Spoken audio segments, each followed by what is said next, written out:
Thank you. Morning to you all. Vasili Amajaya is my name, Member of Parliament from Mash Central Province. Good morning. My name is Tendai Nyati, MP Lobengla Magwegwe constituency. Good morning, Chair. Good morning, everyone. My name is Muskwe Shiri Benjamin, MP for Mozi North constituency. Good morning, I'm Chinanjawana Consilia, MP, Mashonaland West. Greetings, everyone. I am Makumi Rubafanzo, MP for Chile Central constituency.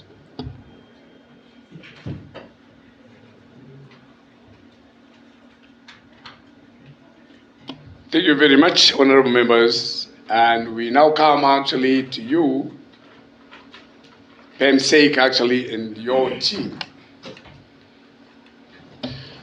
Thank you very much. It's a very good morning to the Honorable Chairman of the committee. Good morning.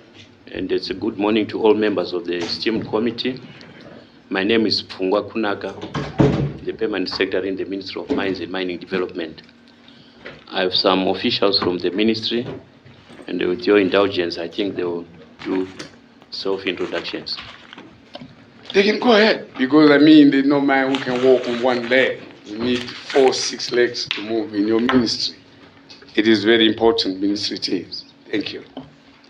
Good morning, honorable members. My name is Ranga Mazu, Principal Policy Planning and Coordination Officer. Thank you. Good morning, Honorable Chair. Good morning, Honorable Members of Parliament. My name is Charles Tower, Chief Director, Technical Services in the Ministry of Mines and Mining Development. I thank you. Good morning, Honorable Chair. Good morning, Honorable Members. My name is Chirenjani Ammonius, Director Finance and Administration, Ministry of Mines and Mining Development. Thank you. Good morning, Honorable Chair. Good morning, Honorable Members. My name is D. Shorai Muchineripi, Chief Accountant, Ministry of Mines and Mining Development. Thank you. Good morning, Honorable Chair. Good morning, Honorables. My name is Ruziwe Ruziwe, HR Director, Ministry of Mines and Mining Development.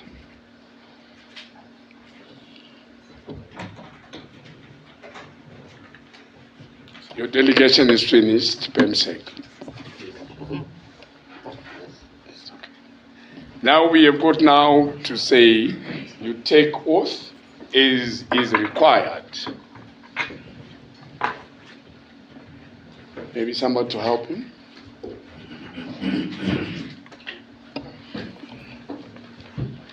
I, Fungwa Kunaga, swear that the evidence that I will give is the truth, nothing else but the whole truth. So help me God.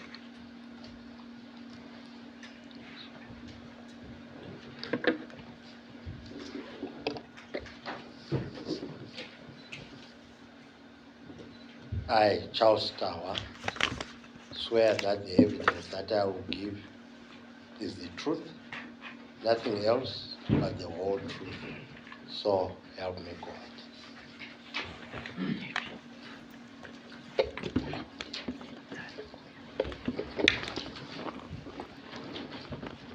I, Chirenjani Ammonius, swear that the evidence that I will give is the truth, nothing else but the truth, but the whole truth. So help me God.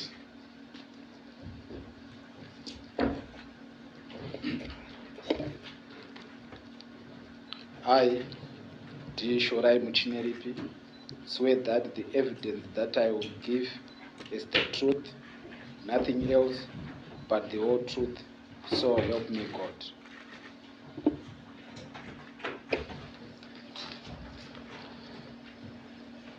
I, Ruziwe Ruziwe, swear that the evidence that I will give is the truth, nothing else but the whole truth. So help me God.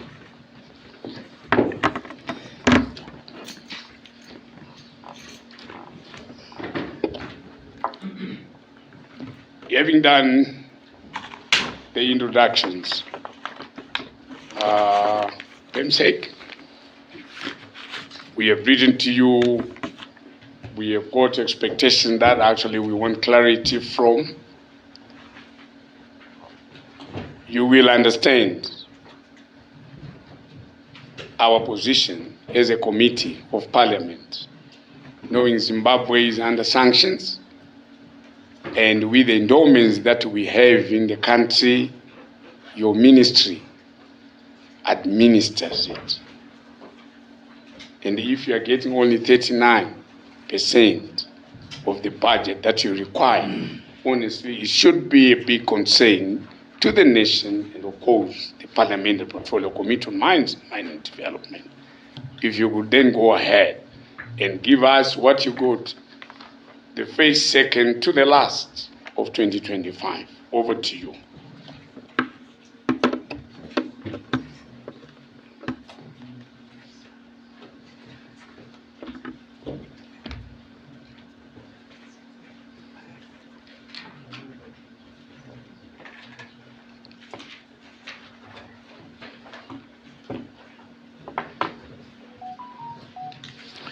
Chairman, thank you very much, and it's a very good morning once again to you, yourself, the Honorable Chair.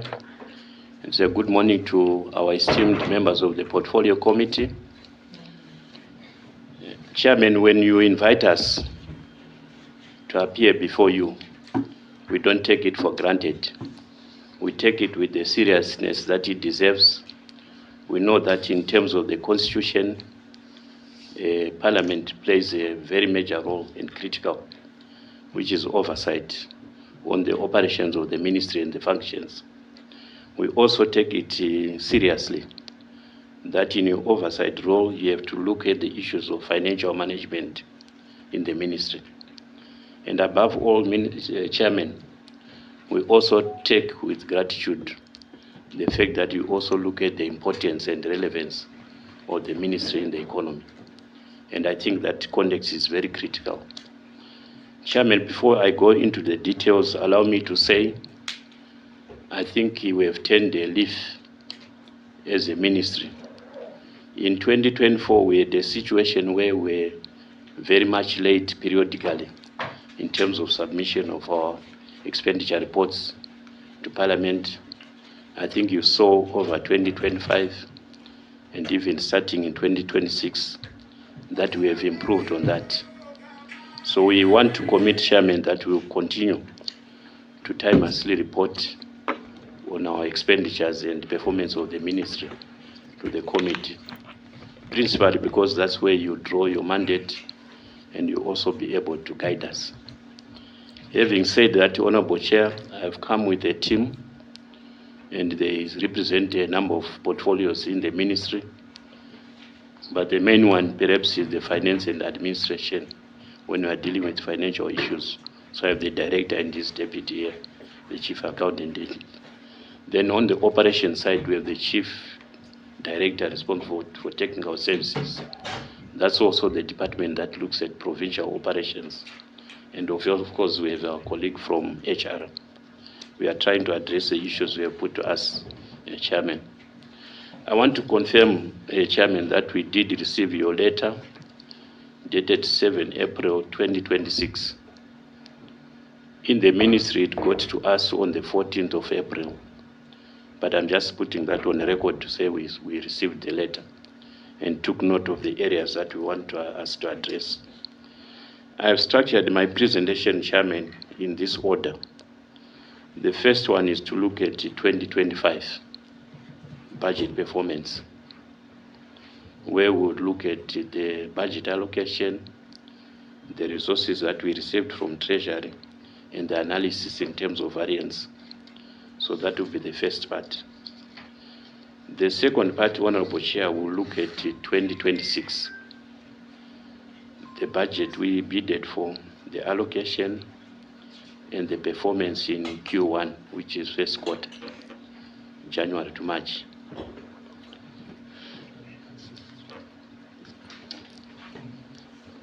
Then the last part of the presentation, Honorable Chair, will now zero on the specific issues where you wanted action on the issues that have been raised previously, such as the issues of the vacant posts, which appear to be increasing, the issues of utilization of our expenditure, the issues of revenue, and also the general findings by the Auditor General.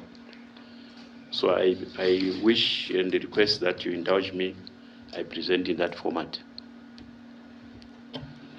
Maybe, honorable members and the Minister of Mines, we will say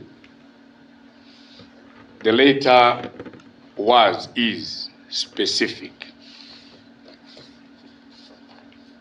We are looking at the budget performance of 2025. The 2026 one is a story for another day. Today, we are looking at the budget allocation of 2025 with the first quarter, the second, the third, and the fourth quarter, which is precisely and only 2025. 2026 belongs to the Lord, and of course the ministry will give us, we are already in April. We are looking forward to having the first quarter of 2026, but for now, it's 2025. I'm guided, Honorable Chair, and we do exactly that.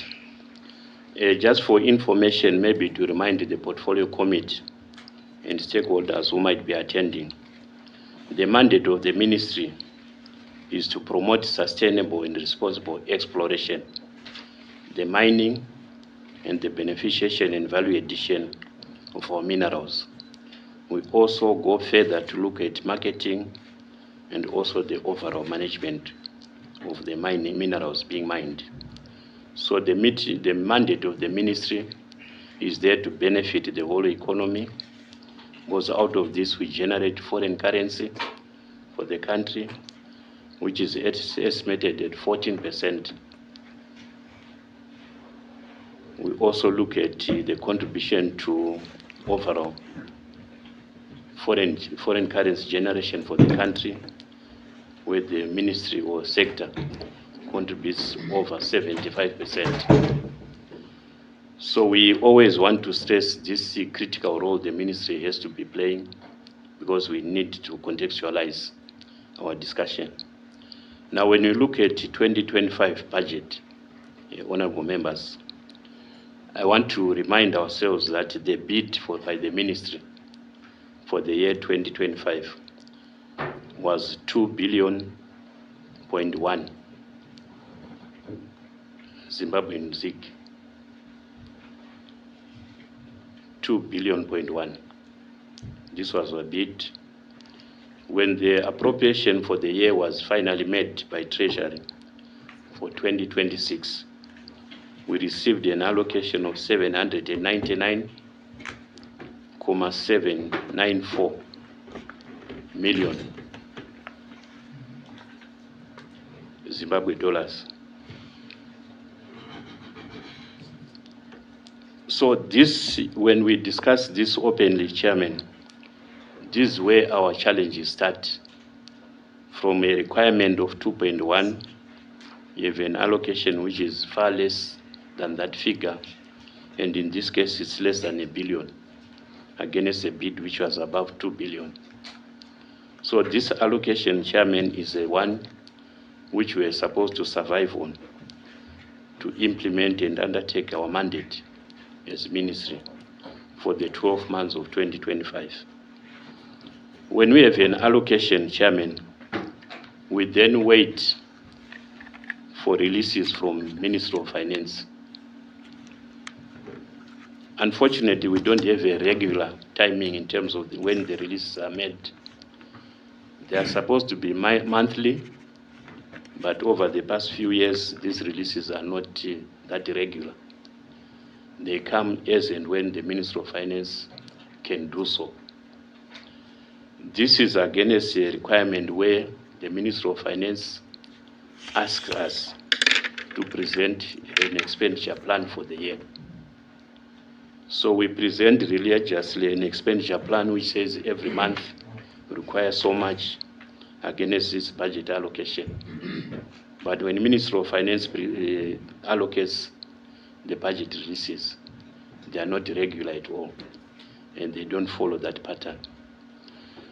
So against this allocation of 799.794, by end of the year, the Ministry of Finance has released 420.679.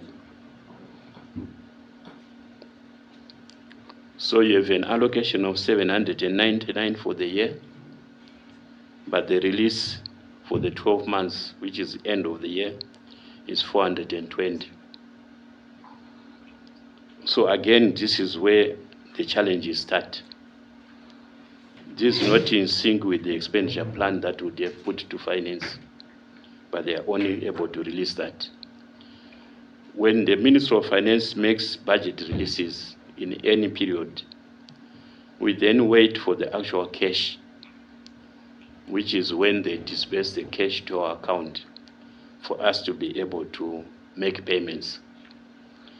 You will see, Chairman, in the report that I have shared with you, that in the third column, that's where we indicate the actual cash that we received for year 2025. They released 420.679, but the cash that actually came to our account is 392.688. So there is that variance which we have to contend to. If you have some contracts and supplies that have been made, you are only able to make it out of the actual cash that we have. This includes even situations where staff have traveled into the field and they require T&S for support as they are out in the field. So, Chairman, my presentation here is saying you might have a big allocation, which for a start is even lower than your bid.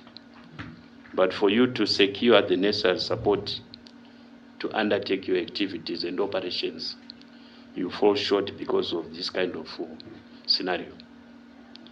So you will see that the disbursement by Treasury is barely half of the allocation that we received in the Blue Book.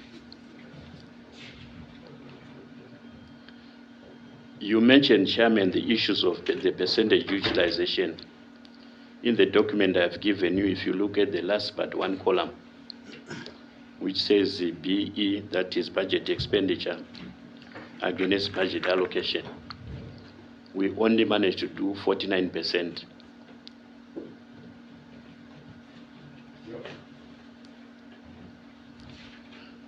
So if we are going to try to look at how the ministry was able to perform, this analysis already gives you a story to say there are a lot of things that we are not able to do given this funding situation. So what this means, Chairman, if we have a situation where, just as an example, you have a mine accident in Manicaland, you have to wait for the Ministry of Finance to get the cash, first the release for you, and then the actual cash for you to support the operation which goes to attend that mining accident. If, for example, there's a report that there's a hotspot in terms of a gold rush and miners are not performing well, there's degradation, whatever, it means you have to still go to Ministry of Finance, cap in hand, to ask for the actual cash for you to be able to do this. But this will come at a situation where perhaps you are already sitting on previous unfulfilled expenditures which have been accumulating. So this scenario, Chairman, is presenting problems for us. But in a nutshell, this is the performance that we had. But before I conclude on 2025, we also had some direct payments which were made by Ministry of Finance, which we indicate in that document. The direct payments by Ministry of Finance reached 175.444.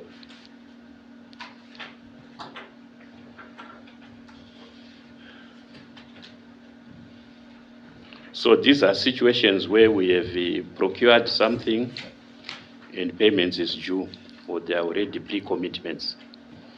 Instead of this money coming to our account, at times it's convenient for Ministry of Finance to pay those directly. Yes. Honorable members, we understand what the PEMSEC is saying. To me, they are okay, but the finger is pointing at Treasury and Ministry of Finance.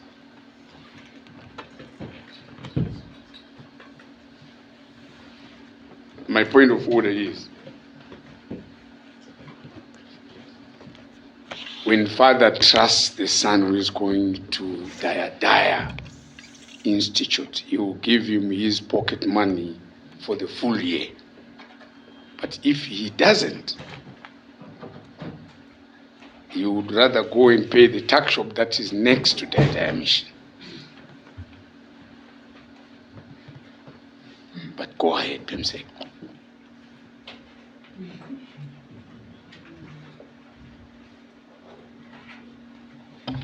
I wanted to proceed, Chairman, to say, as a ministry, we are also expected to play some role in terms of revenue mobilization. And for year 2025, we were able to raise from our fees and levies a total amount equivalent to 7.8 million American dollars.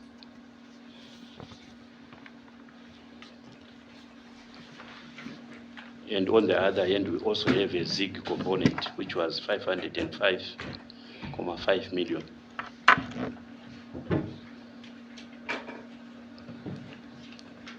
So the Ministry of Mines also collects from each service provision, it also collects revenue. And we have a fee structure which we implement, and that enables us to mobilize revenues. But this is not revenue for us to keep and use. Under the current arrangements, this money is remitted fully to the Treasury. So month in, month out, we collect some money, and in terms of the current setup, this money goes to Ministry of Finance.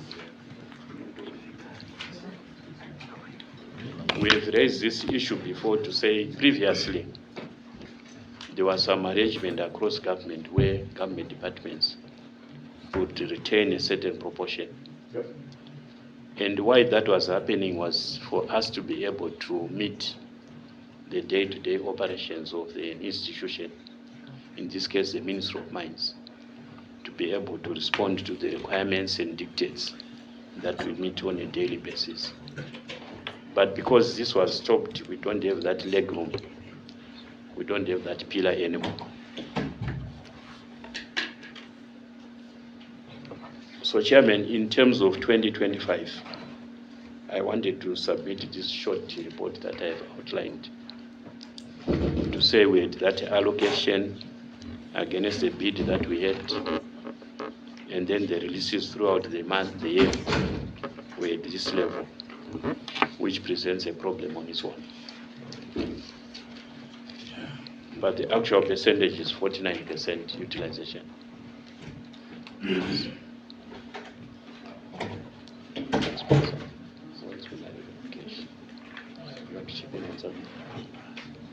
You want to chip something?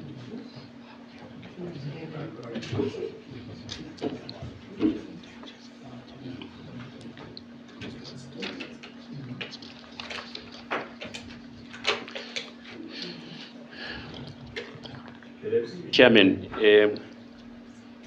if you may allow me to say, when we have this kind of performance, what are the areas which suffer? And if you give me 3 minutes, I could just outline the areas where we have been. 3 minutes granted. Yes. The first component of where we fall short is the mine inspections and also the operations of our laboratories, which are very key in accounting for minerals. Mine inspections, Chairman, there's a requirement in our terms of our Mines and Mineral Act whereby for every mining establishment we are required to inspect at least every quarter. Meaning if you have in any province a number of mines which are there, for us to understand what is happening there, we need to visit them through our technical departments. But with the kind of revenue or expenditures that we are receiving, we are falling short of being able to undertake that.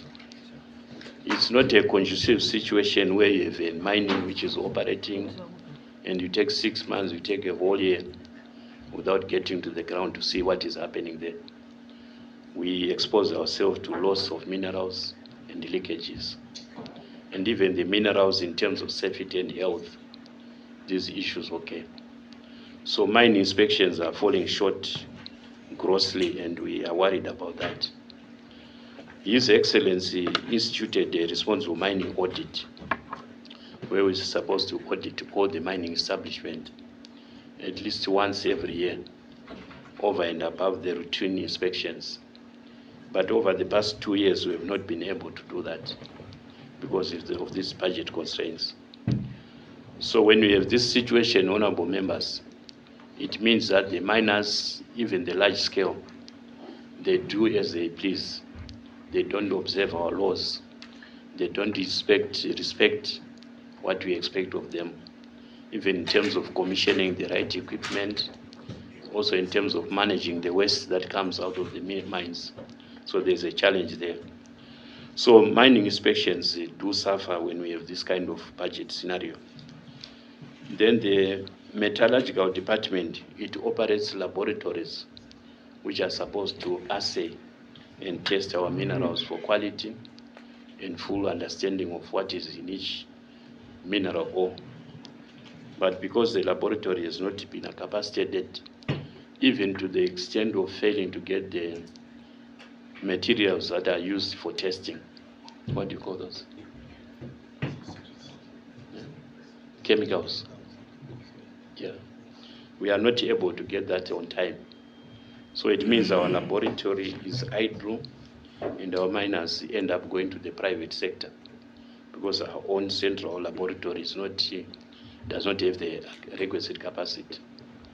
We might have the bodies in place, but we are short of these materials which we require. Another area which is suffering, honorable members, is that of exploration.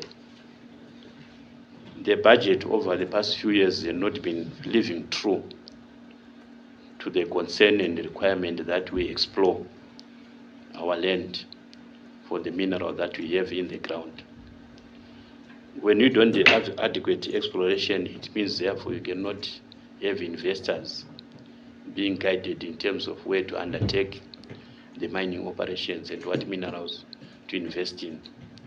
So the issue of exploration has been relegated to the very back when it's supposed to be a very critical operation under the mining sector. We have also, Chairman, been very constrained in terms of undertaking investment promotion activities. Investors have to be enticed to come and invest in your jurisdiction. Some of these investors are far and wide. You have to be attending whatever international organizations or events that take place where you are able to meet them. And even locally, you should be able to host some investors and be able to talk to them. So investment promotion is also suffered because of inadequate budget release from finance. When you don't have adequate investment, it means what we are saying we have been able to achieve in mining is not the maximum because you have not marketed the country. So this issue requires funding. We need to be traveling and meeting investors, not just the ministry, but also the portfolio committee, because you do support the sector. So these issues require attention. The last but one issue which has suffered more prominently is our provincial operations, Chairman. The Ministry of Mines is supposed to be a field-based entity. So it means when we have a provincial offices, those people should not be paid for sitting in the offices. Their work as geologists, their work as surveyors, their work as metallurgists is supposed to be out there in the field, undertaking what they know best. But because we have limited funding, we are not able to even support vehicle maintenance. So you go to our provincial offices, you'll find 3-5 vehicles that are just lying idle. Some are missing batteries, some don't have fuel, and this kind of issue. So would want Chairman, the committee to note that this budget release is not helping us in terms of propagating our provincial operations and therefore service delivery. At times we debate in the ministry to say, is it fair to the public that we are spending money on salaries and wages for a geologist who is not going to the field? We are spending money to a metallurgist who is not capacitated to go out there and do the work that we are supposed to be having out of this pay we are paying them. So this is a problem area that I think would want to take a note of. And also related to that is the issues of tools of trade and the like. Our people require basic things like computers.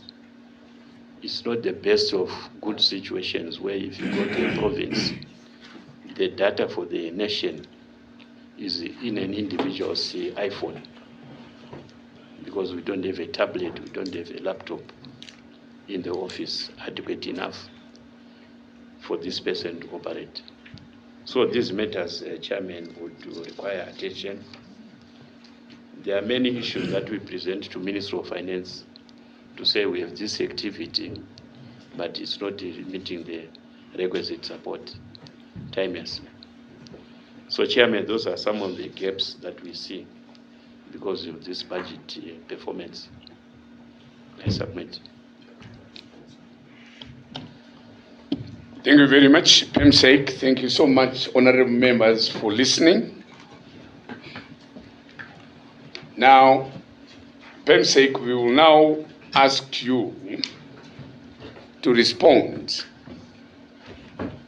to what actually the letter that Parliament wrote to you on. You know, like we read it before, action being taken to address, one, the increase in the number of vacant posts, the low utilization of displaced funds, never mind, you actually alluded to them, the issue of direct payments by the Minister of Finance, Economic Development and Investment Promotion, the Auditor General's findings. Also, actually, we will ask you actually to explain how the mines, Minister of Mines, it prioritizes its programs considering the acquisition of non-financial assets, had a low budget utilization of the percentage used when there is urgent need for mineral detection technology at border posts. Ours is to say, the Auditor General noted that you are late always with your financials, them subsequently to us, and us wanting actually to know how and why. And taking cognizance that Zimbabwe's main pillar of survival is the natural endowments, which are minerals. You are making money, you are not retaining nothing. What do you think would better your operations? It becomes now rhetoric that treasure does not give you money in time. But what is the remedy? Yedi nkatulu ukarolera padombo ukasuka chigungu unaenda unotora nanzva unamira kuti antibiotic ite basa chokurumidza. Please go ahead, PEMSEC. Thank you very much, Honorable Chair. The issues you specifically put to us, I'll deal with them one by one. We start with the issues of vacant posts. We want to confirm, Chairman, that over the period December, or between January and December 2025, there was a change where the vacancies increased. In January 2025, we're sitting at 162 posts which were vacant in the ministry. Come December 2025, the vacancy level had increased to 108. So there's a marked increase in the vacancy position from January 2025 compared to December 2025, which is showing that 18 officers left the ministry. And I have some indication of how this left. Of the 18, 6 of them were resignations, meaning they were leaving the ministry. 5 of them were retirements. They had reached their retirement age. Then unfortunately we had 2 deaths during the course of 2025. Then we also had some promotions to other ministries. The commission may decide this person, there's a gap in another ministry. They pick on that person, he leaves. So those were promotions. Then there's also interministerial transfers, where again a person can leave the Ministry of Mines to go to another. So this is a broad breakdown of the 18 officers who left the ministry, which compounded the vacancy level to the 180. We know, Chairman, that these vacancies, we need bodies in them so that operations are not compromised. But the recruitment process is not that straightforward. It requires a Public Service Commission where you do some notice that there's a vacancy there, then the commission shortlists, and then interviews are undertaken. In some instances, also vetting that comes into play. So that process is not fast enough, Chairman. It's a due process, but I think it doesn't respond quickly to a vacancy that turns up today. You are not assured that in the next 2 weeks you can fill that gap. The issue of the vacancies also require Treasury concurrence. It's not a matter between the ministry and the commission alone. Treasury also has to look at whether or not the funding is enough to be able to meet that recruitment. I'll ask the Director, HR, with your indulgence, perhaps he may have some point or two to make on the vacancies. If you could put on your mic, please. To add to what my principal has been saying, the job evaluation exercise that was undertaken by the Public Service Commission last year also put paid to the issues of recruitment. They directed that there be delay to enable the job evaluation to happen.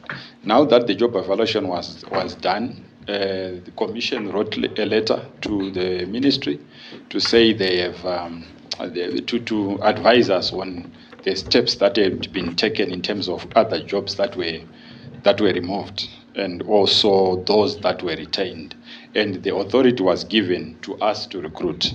And we have since done 3 different interviews, different post interviews for entry grades. And we are awaiting Commission's concurrence after the interviews for us to be able to recruit. So there's been steps that have been taken in terms of recruiting, especially the technical posts. The other support staff like HR and admin and accounts, they've also, we are waiting for Treasury concurrence. When Treasury okays it, because those posts were vacant for more than a year, so the Public Service, the Treasury will give concurrence. After that, then we'll be able to recruit. But for now, in terms of the technical posts, there has been something that has been done.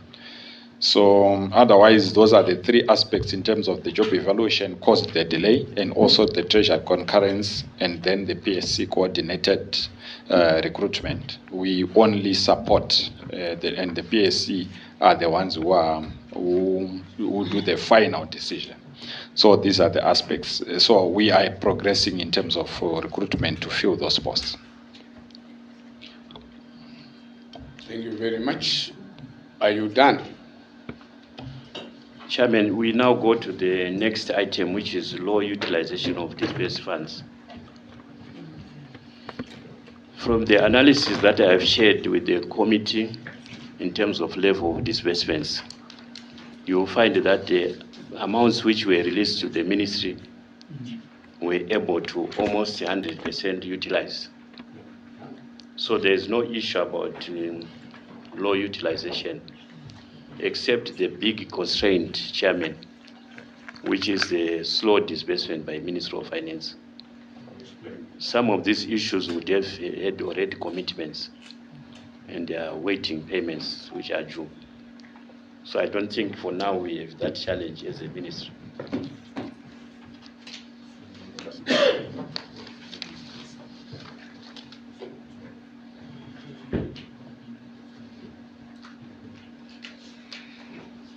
We go to 4 on number 1.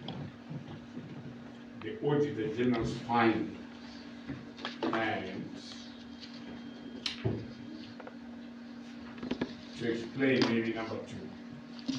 Like I say, the Auditor General, I won't want to say is complaining. The Auditor General is saying it's a recurring issue that the ministry has been doing. Never mind the late disbursement by treasury. But then you must submit your quarterly reports or whatever in time. And now you must note, we did not receive nothing in the first quarter. We only received a third of what we were supposed to have received in the second quarter. You are not doing it because there is nothing. No. That student must keep on learning and study, even if the parent does not pay his fees. What's your explanation on that?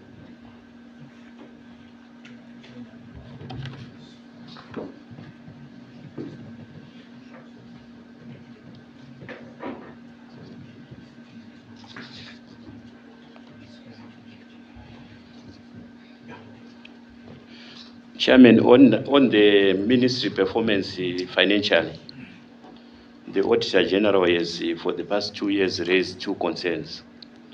The first one is to do with salaries and acquittal. The next one is to do with the translation from Zimbabwean dollars to ZiG. Yes. So that issue, I would ask my colleagues from accounts to respond to the committee. We'll start with the director. Yeah, but maybe before he does that, honorable members, I will let actually our client read the findings of the Auditor General. The Auditor General is pointing a finger also at the ministry. The ministry is pointing a finger at Treasury. The last time you came here, PEMSEC, we suggested that we call actually the Minister of Finance. We have a round table. Zimbabwe is going to benefit from the endowments. The citizens are ways with so many minerals in the country. We had said, thank you, Minister, you have done right. Stoppage of all exports of raw materials. Moving in the right direction. But now when the Auditor General says, what do you have to say? So, with the indulgent committee, you will allow me actually to ask Jose to read us actually it's like the findings of the Auditor General, if you can do it, please.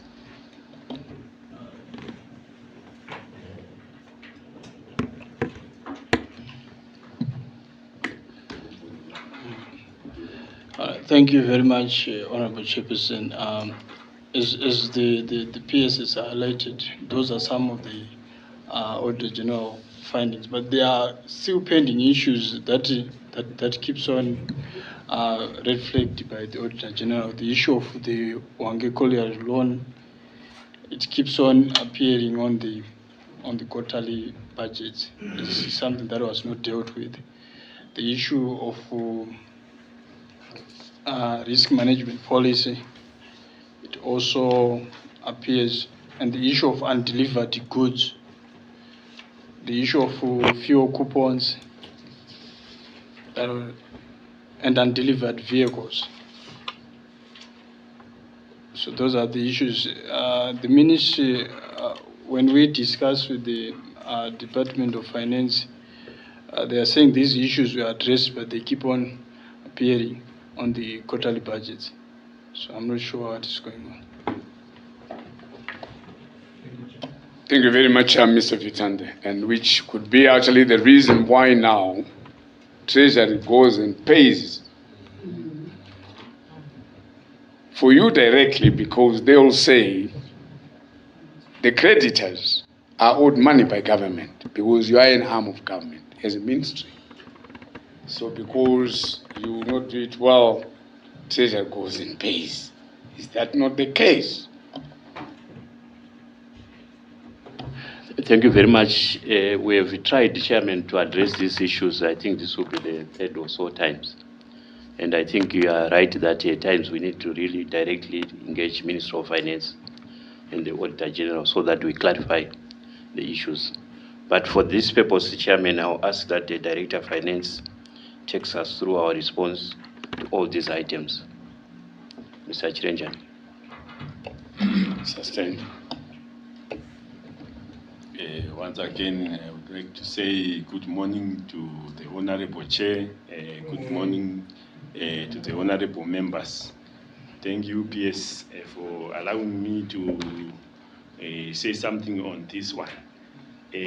As Mr. Vitande has said or has highlighted, on our submission, we have listed the outstanding Auditor General's findings, starting with the salaries.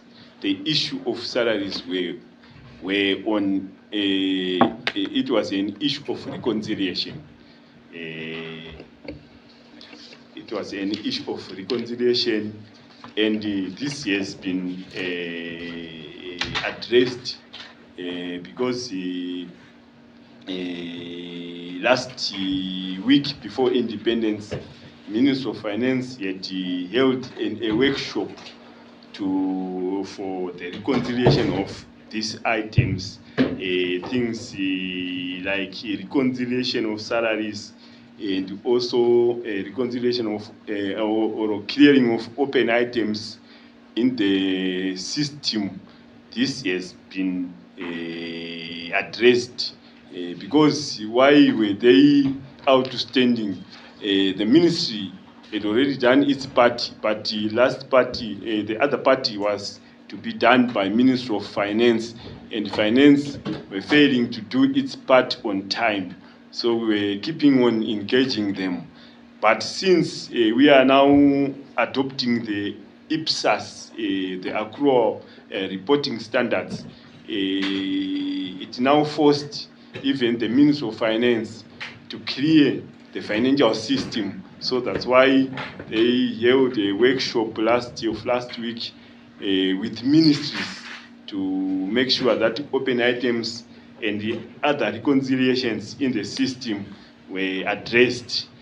And on the issue of translation of Zimbabwe dollar to ZiG, the ministry also did its part because ministry translated the Zimbabwe dollar amount using the guidance from the circular number 1, which was issued by Treasury, and the SSB did not use this guideline.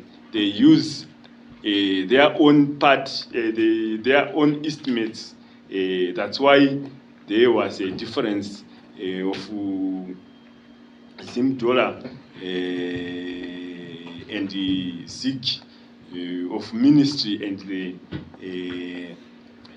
SSB. So it's now up to the SSB to adhere to circular number 1 so that our figures will match will balance each other.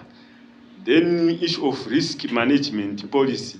Yes, this one has been an outstanding issue, but currently we have been given this year, we have been given a guidance through circular number G/1 G/1/27, guiding the ministries to first train the senior management, then also the risk policy champions.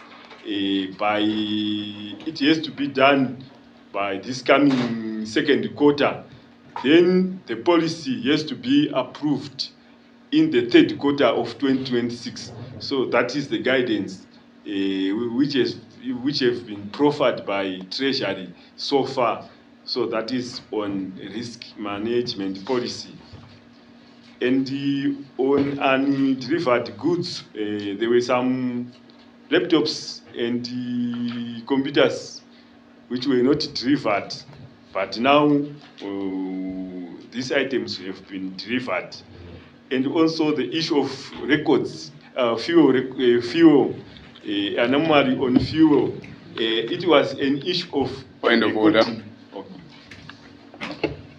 Undelivered goods, you say, this was addressed, and the computers were delivered.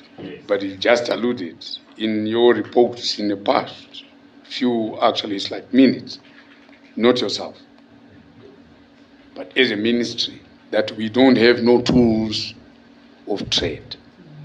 How many computers were not delivered?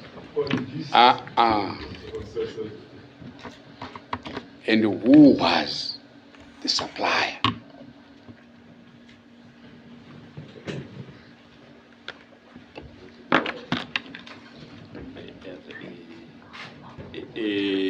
Sorry, Chair. On this issue of laptops and computers, in 2025, we entered into a contract with a certain supplier. Maybe a name will provide a elite collection to supply us with the tools of trade like laptops 57 and also computers. Then the elite collection requested to be paid in advance payment of 50%. That's why there was an issue of outstanding delivery. By the time we were audited, the elite collection had not even paid, had not even delivered any goods. So that's why it was observed not any outstanding issue. But in 2025, after making some follow-ups, he managed to deliver goods worth that 50% we had paid for him, and he did not deliver for the whole contract. He only managed to deliver laptops and the desktops, which was equivalent to the 50% we have paid, we had advanced him. So after delivering those outstanding items in 2026, then it appears he is no longer able to deliver the remaining so that we can pay the other 50%. So we said ours, it's now okay with us, ours, since we received what we have paid for him. Then on the Point of order, Chair. Point of order. Okay. What is your point of order, Honorable? Sorry, I'm failing to follow what is being said. Thank Maybe, I don't know if we can use vernacular language, because I'm failing to follow. 50% was advanced, then they delivered 50%, then they delivered equivalent to 50%, then they cancelled. What are we saying?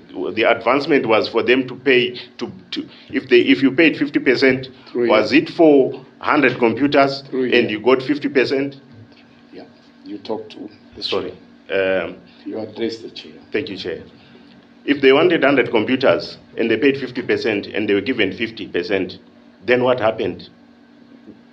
What was the arrangement? What was the contract with the supplier?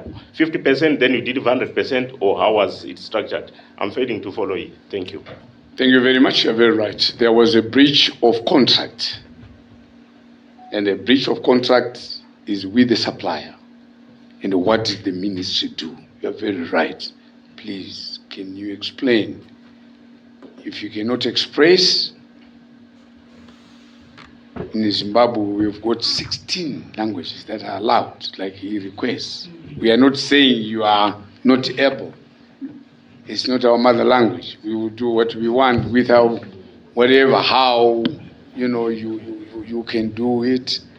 But he is alluding to saying it's not making sense. Who was your supplier? Elite Laptops, yes. They haven't asked you who owns that company. How many were they when you contracted them? And you paid 50%. 50% is what then you got back. What about the other 50%? Did you cancel the contract? Maybe before they respond, I think I should get something so that they can give us a full response. I want to request if they can share the contract with us. Maybe we can say they breached, but maybe that's what they agreed in the contract. So if they can also share a copy of this contract so that we get to understand the agreement and come to a position whether the supplier defaulted or not. I think it's important, Honorable Chair, that we get that information. Very. Thank you very much. Thank you so much. Actually, for the additional, it's like follow up. Please go ahead. I've got, sorry, Chair. I want to add something on that. Let them go ahead. There will be time for you to let them finish, actually, the contribution. And then when they finish, we will have all ample time to do actually learn, ask, and then it will be all right. Go ahead. Thank you, Honorable Chair. All the requested documents, we have to submit them, for example, the contract. But what actually transpired is that the ministry entered into a contract with Elite Collections. The point of order was on the understanding of 50% paid, 50% delivered. The honorable member is asking, he's not following you well. Can you explain or express on that one? These ones now actually will follow. Thank you, Honorable Chair. The procurement system allows suppliers to first deliver, then we pay them.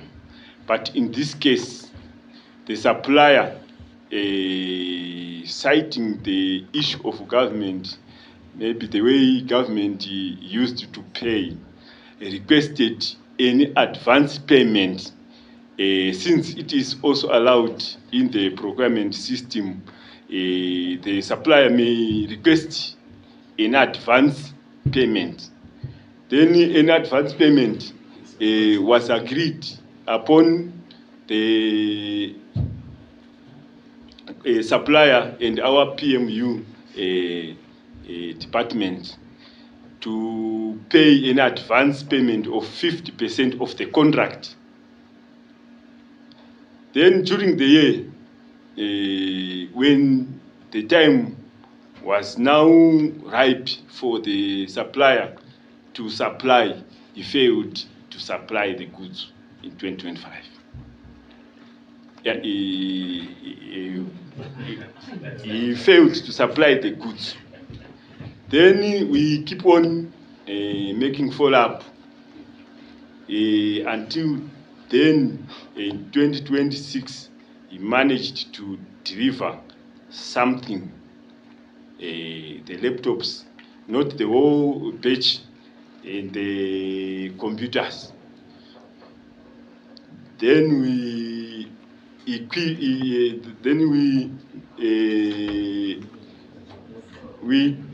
calculated that the amount paid. Order. Yeah. PEMSEC, next time actually you come, please, you have to have your house in order. We are not very impressed. Because what we need is an understanding.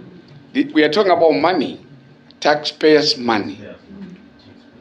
And when it's taxpayers' money, an explanation is going to be really actually put forward in line to what honorable members here expected. We have got accountants, whatever in here, when they say it's not making sense, it won't be making sense. So what do we do? Definitely we cannot have you back actually on the same issue. Chairman, perhaps just to assist on the matter. Yes. Yes. So the deposit which was paid for 50% is what equivalent computers and laptops were eventually supplied by the elite. Is it allowed 50%. Contractual rules?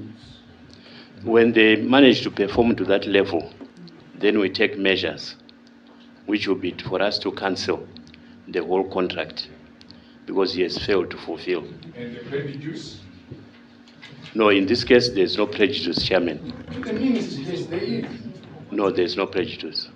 You paid half. Yes. In the whole year lapse. And they were able to supply. No, point of order, Chair.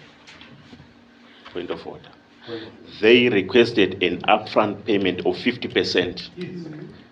They didn't buy 50%. No. They requested an upfront of 50%. And the they assumption was 50%, they deliver 100%, they get the other 50%. Exactly. So there is then a breach of contract. Exactly. And there is prejudice. Exactly.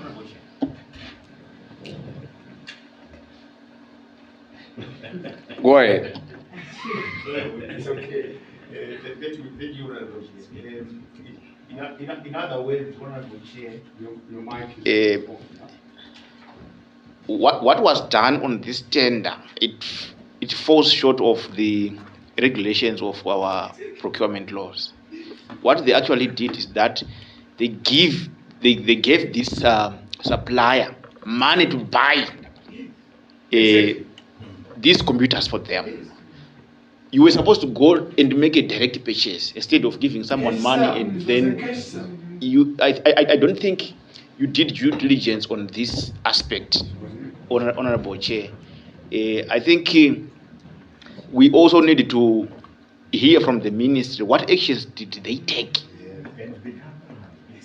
What actions did they take? Because there are provisions in the Press Act that when there are issues that violate this act between the contractor and the client, there are actions that can be taken, even to sue the supplier, and they can even get blacklisted by the press. So we want to hear the actions that we have taken as the ministry when we have realized that this is the situation that you are in. Thank you very much. This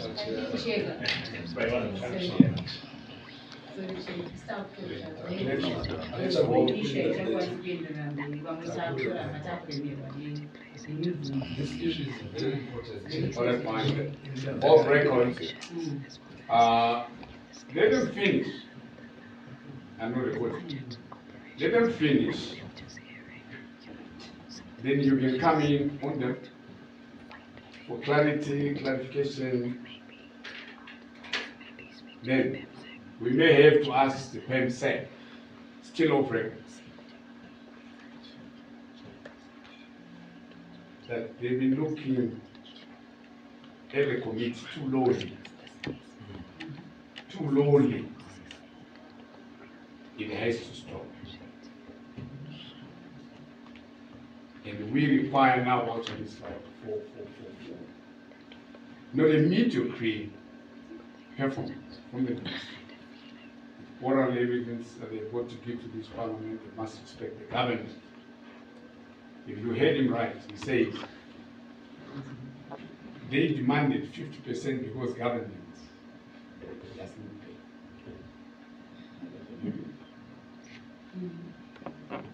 pay. It will be a story for another day. PEMSEC, can you go ahead? Chairman, I wanted to say, in this section, we are looking at findings by the Auditor General. Yes. And the finding by the Auditor General was a non-delivery of the goods and services.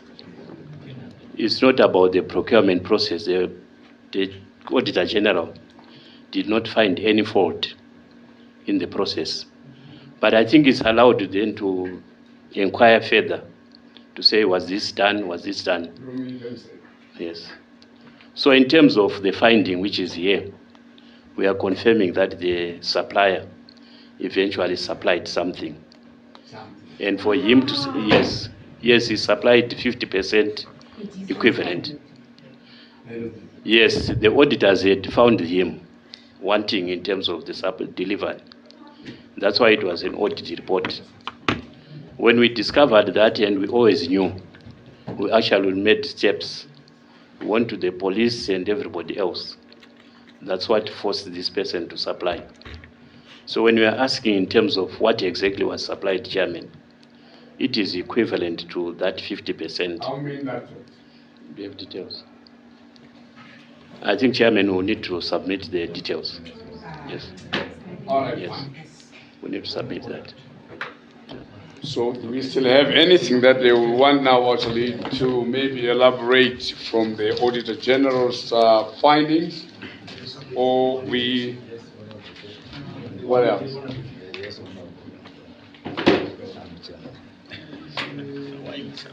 You can go ahead, Honorable Karmazondo.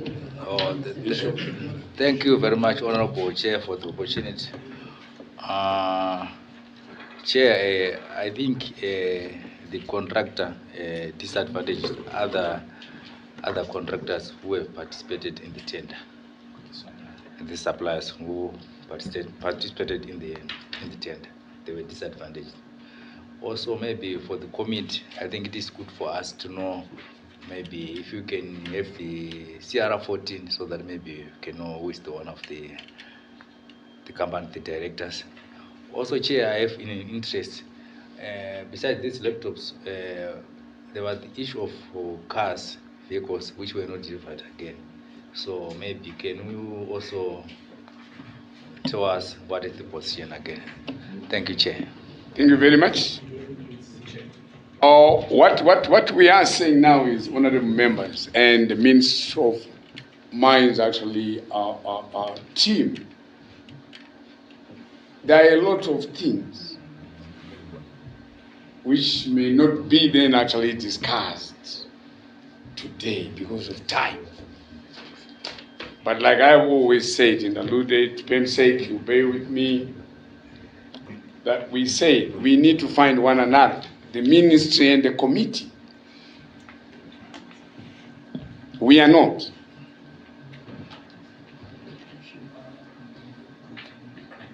The undelivered goods, the laptops, the vehicles, We've got Croco Motors here, we've got Toyota, we've got Faramati. There are so many. Why did this one have to go like he alluded? Who was the supplier?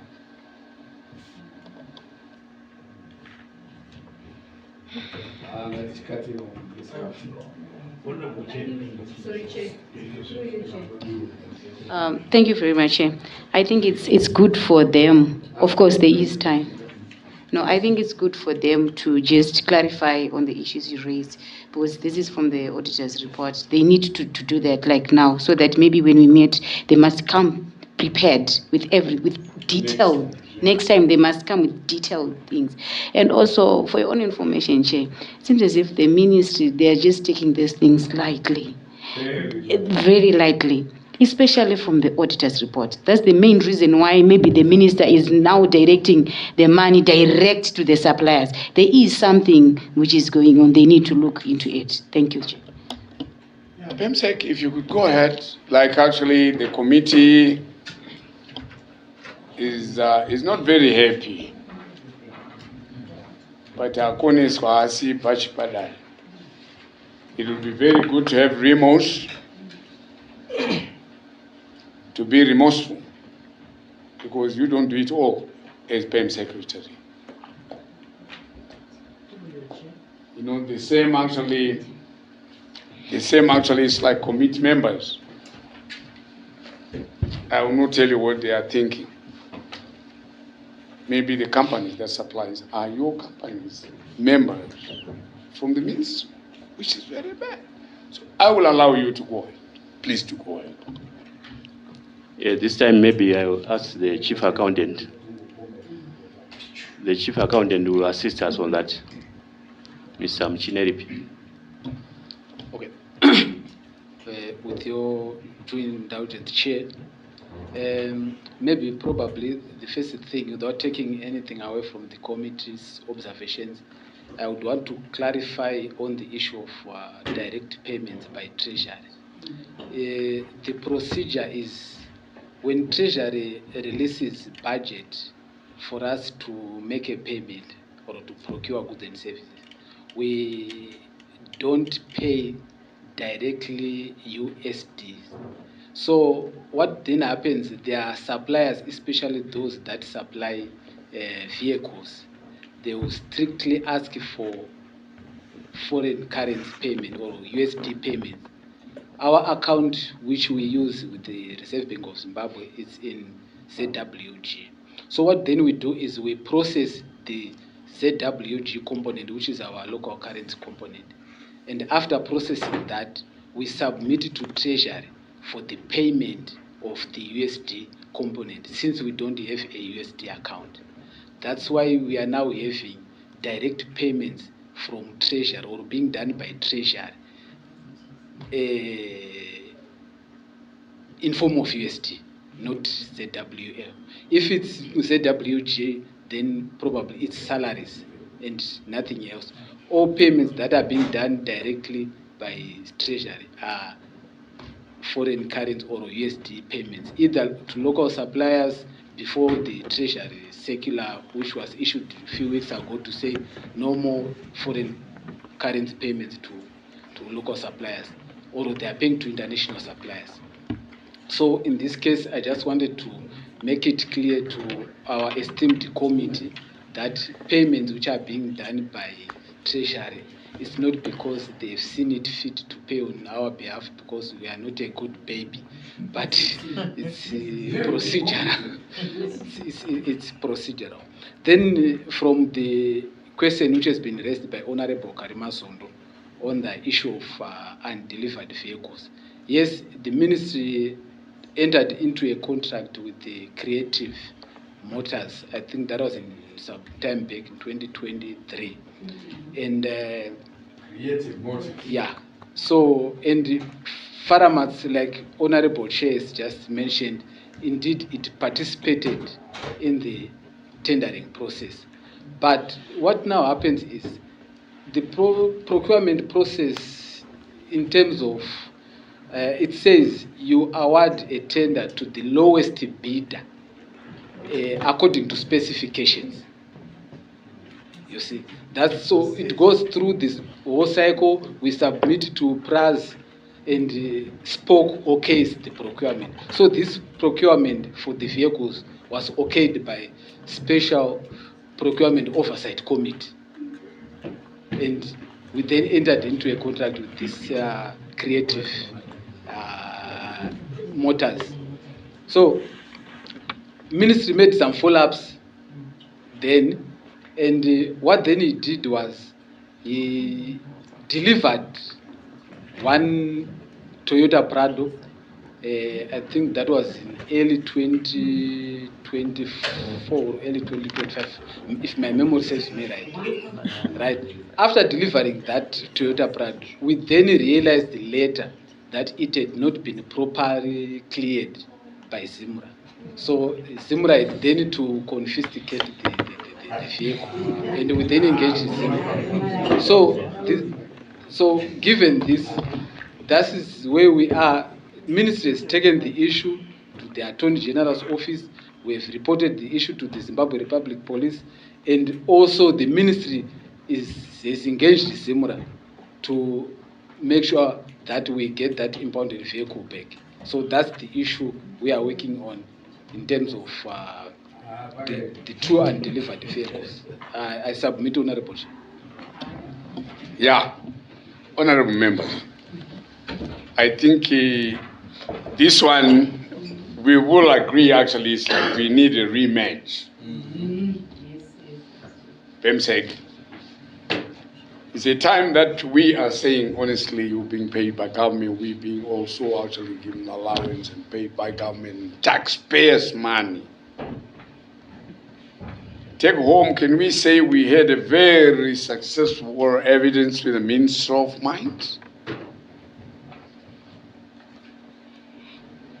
From your, are you happy that we have had this oral evidence? Does it benefit anyone?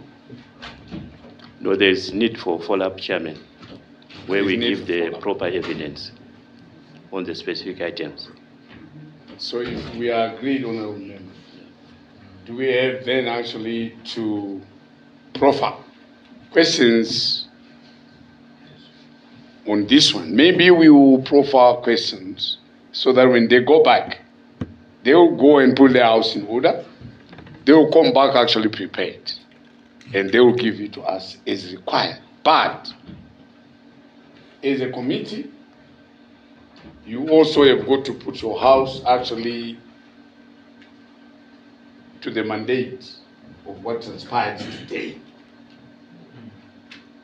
Your resolutions pertaining the performance of the Ministry of Mines, because it is your oversight role. So they will have it and you will have it. But then when then are we supposed to be meeting in the near future? Because our report is being awaited for in Parliament.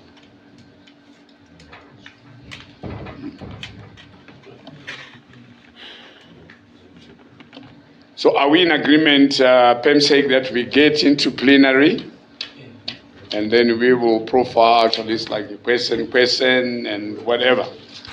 Then we will then actually want, it's you who will have to tell us when you're ready, but it mustn't take 2 weeks. Because this is recorded in Parliament as an oral evidence from the Minister of Mines.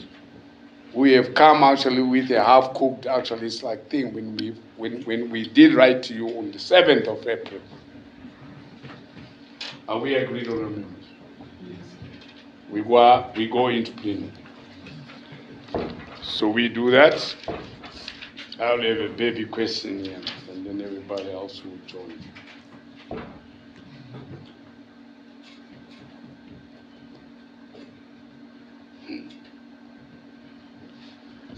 PEMSEC. I'll start with a question.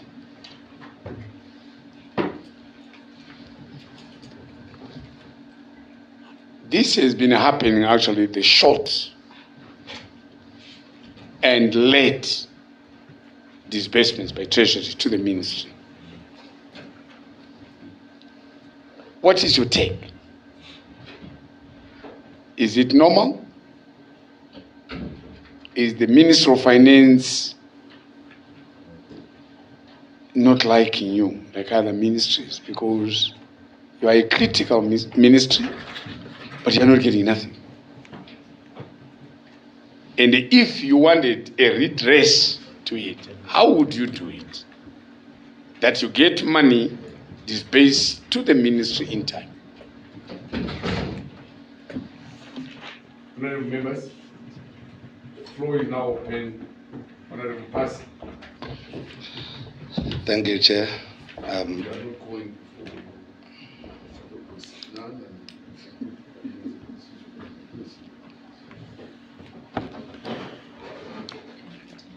Thank you, Chair. My question, I've got two questions. The first one, I would agree with the payers on the point of paying people, the inspectors, without going out to do their duties. What measures have you put in place to avoid that? Because we cannot just look and make people get paid for just being seated in offices. So what measures do we have in place? The second question is on exploration. Year in, year out, you always have a budget of exploration. We haven't seen anything or a report of what has been done so far for you to then ask for another money. It looks like you get the money for that budget and then nothing is happening. What do you have in place that you can tell us to convince that we are doing something? Thank you very much. Thank you very much, Honourable Pasi. Next question, Honourable Tobayoan. Thank you very much, Chair.